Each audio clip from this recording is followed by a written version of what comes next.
خب خانم ها آقایان میریم سراغ آشپزخونه. همه دارن مشغول پیتزا خوردن هستن. ببینیم که اینجا نیا کنیم بهتون نشون بدم یواشکی. اولا این اینجا ببینید زهره جان با چه زهره خانم دست شما درد نکنه. زهره خانم تو که خون جلوی چشم گرفته بود که. خانم چطور غذا خوبه؟ خیلی خوشمزه است. دست شما درد نکنه. دست زهره خانم درد نکنه دیگه. دست هر کس که گرفته و هر کس که زحمت خوردنشو داره انجام داده. من دیدم که اون شاها هم پس شهاب جان ما سپاسگزاریم ازت. ما ممنونیم از اینکه دو تا نوشابه خریدی. واقعا متشکریم از پیتزاهای به این خوشمزه. خانم زهره. خانم زهره جان خوبه همه چی؟ اوکی دست شما درد نکنه. شما چطور علی آقا؟ ما که ساندویچش کردیم. تو دیگه لقمه رو داری جنگی میزنی یا نگاه کن چه ما اینجا با زهره خانم مسابقه داریم. مسابقه داریم با زهره خانم.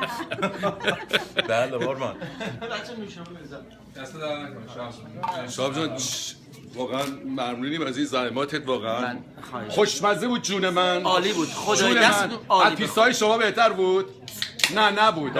مال ما فرق داره. خب فرق داره. ببین همچین با سیاست جواب میده. ببین رستوران توری تره، مثلا ایتالیان استایل تره، مثلا نازک. استفاده داشتیم با خانم حکاک صحبت می‌کردیم. تین کراسه. بعدم چی میگن؟ قرچ میکنه. چی میگن؟ قرچ یعنی کرانچیه. بله کرانچی میشه. بله.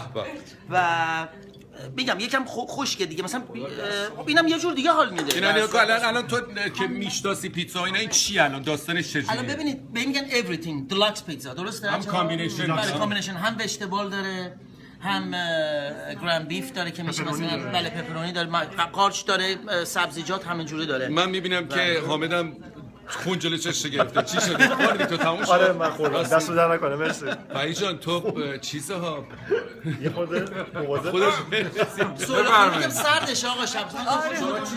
رفتم پوشیدم. بله اینو تو ماشین آمد. شما پس پیتزا نخوردین؟ چرا؟ خوردم دستتونه. بله عالی. مرسی. جای همه خالی.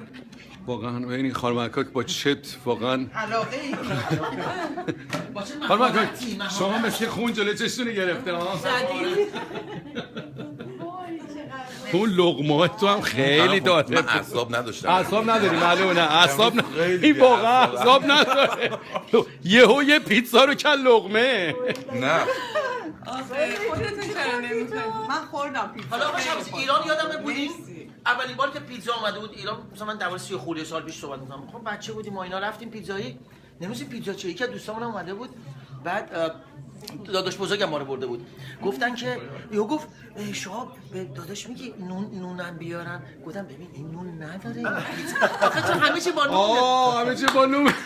تازه پیتزا خدا شده. پیتزا تازه اومده بود. اینو حتما شنیدید. خیلی هم این حرفا رو مثلا من شنیدم گفتن یعنی با نون بیاد. نه خیلی عالیه. خب آخر خب خانم آقایان اینم از پیتزا خورون ما. جای همتون خالی بود. به جون شما نباشه به جون خودم. عجب کامبینیشنایی بود. به جون